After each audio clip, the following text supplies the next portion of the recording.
for patients wanting to get off these medications, or let's say you've done your trial and, it's time to come off. Correct me if I'm wrong, but it's important to taper, because if you just kind of, decided one day, okay, I'm not going to take any of these medications anymore, you can get like a rebound kind of hyper secretion of acid. Is that still correct? Yeah. Yeah, that's correct. So the longer that you've been on it, the more prominent that effect will be. And that's why patients will say, yeah, I tried to stop it, but I need it because I got heartburn. I'm like, well, I don't really know that that's true, but you definitely felt heartburn because of the rebound. So I usually tell patients you might have up to 5 days of rebound heartburn. So to help prevent that rebound heartburn, which can be very uncomfortable, let's taper you down. And so we generally do kind of like half. So we'll go from 40 to 20. And then I'll do 20 and kind of every other day, maybe add an extra Pepsid if they need it, kind of customize that part for patients, give them some options.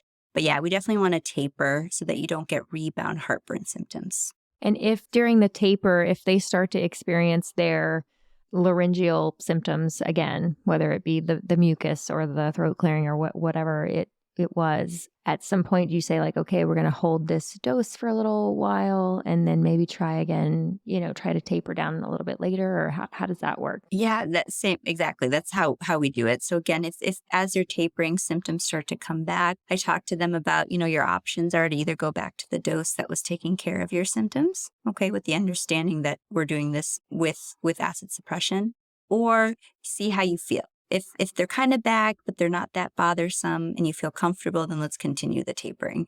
So definitely kind of customize it at that point. And think, with the alginate therapies, like I think I was introduced to the alginates maybe a few years ago, which I really like. And I think I've noticed more and more that patients are having more of a negative feel about being on, PPIs, and with the alginate therapies, it's, meaning like Gaviscon or Reflux Gourmet, and there may be others, but it's a different type of medication, different mechanism of action that I think people are a little bit more open to.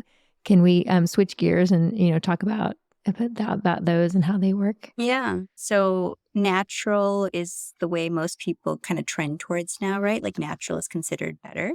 And so the alginate suspensions offer kind of a good option for wanting to take something, right? More than just like not drinking coffee, but trying to lean towards the more natural aspects of it. So I think it also makes sense to patients when you talk about how an alginate suspension works, because again, I'm saying reflux is contributing to your symptoms. I didn't say acid is contributing to your symptoms. I said reflux. And so with these alginate suspensions, they use the mechanism of normal acid production to be activated, right? So your normal acid is in your stomach. You take an alginate suspension, it hits that normal acid that's meant to be there, and creates kind of a raft or a barrier to help reduce the amount of movement or reflux that's happening. So again, I'm not suppressing your acid, for digestion and all of that. But we're trying to limit the amount of movement that's happening to hopefully help your throat symptoms. How do you dose that? What do you recommend for patients? Just taking it after they eat or in the evenings, or? So usually after meals, because the acid production gets revved up during mealtime, and that's what we're really trying to limit the kind of movement of. So usually after meals. Sometimes I'll throw in a bedtime, especially if they have a lot of morning symptoms. So like the morning mucus, morning throat clearing, or if they're waking up at night because of symptoms.